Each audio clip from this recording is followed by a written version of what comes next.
Assalamualaikum warahmatullahi wabarakatuh. Perkenalkan, nama saya Nureski Amalia Bardin dengan NIM 210901501002 dari program studi akuntansi S1 Universitas Negeri Makassar.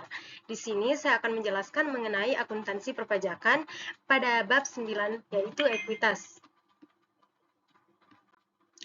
Yang pertama yang saya akan jelaskan pengertian ekuitas menurut akuntansi. Menurut SAK Etap yang diatur oleh IAI 2009, ekuitas sebagai bagian hak pemilik dalam entitas, yaitu selisih antara aset dan kewajiban yang ada. Bentuk modal tergantung dari bentuk hukum entitas. Yang kedua yaitu modal saham. Modal saham merupakan bagian dari ekuitas suatu PT yang dikontribusikan pemilik. Jenis saham dapat meliputi saham biasa dan saham preferen. Saham preferen memberikan hak lebih kepada pemegang sahamnya berupa pembagian aset terlebih dahulu pada saat likuiditas, pembagian dividen, convertible, dan ditebus kembali. Penjualan saham umumnya berdasarkan harga pasar. Selanjutnya, tambahan modal saham. Menurut SAK Etap yang diatur oleh IAI, akun tambahan modal saham terdiri dari berbagai macam unsur penambah modal seperti I2 saham, tambahan modal, dan perolehan. Kembali saham dengan harga yang lebih rendah dan jumlah yang diterima pada saat pengeluaran, tambahan modal dari penjualan saham yang diperoleh kembali dengan harga di atas jumlah yang dibayarkan pada saat perolehan tambahan modal dari perbedaan kurs modal saham dan lain sebagainya.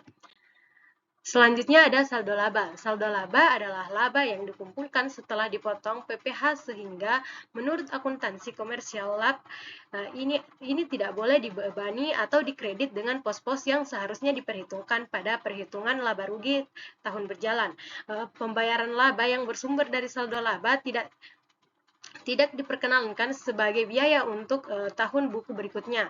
Pada saldo laba biasanya disajikan terpisah dari pos modal saham.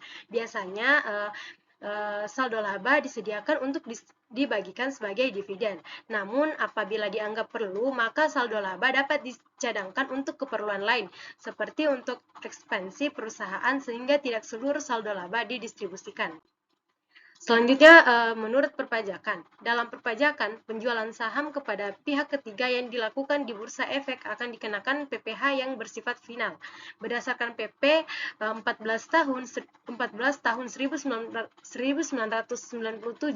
JOMK KMK 282 KMK 04 1997 JOSE 09 PJ 24 1997, maka untuk saham sendiri pemilik saham sendiri dikenakan tambahan PPh sebesar 0,5% dari nilai saham sendiri pada saat penutupan bursa di akhir tahun 1996.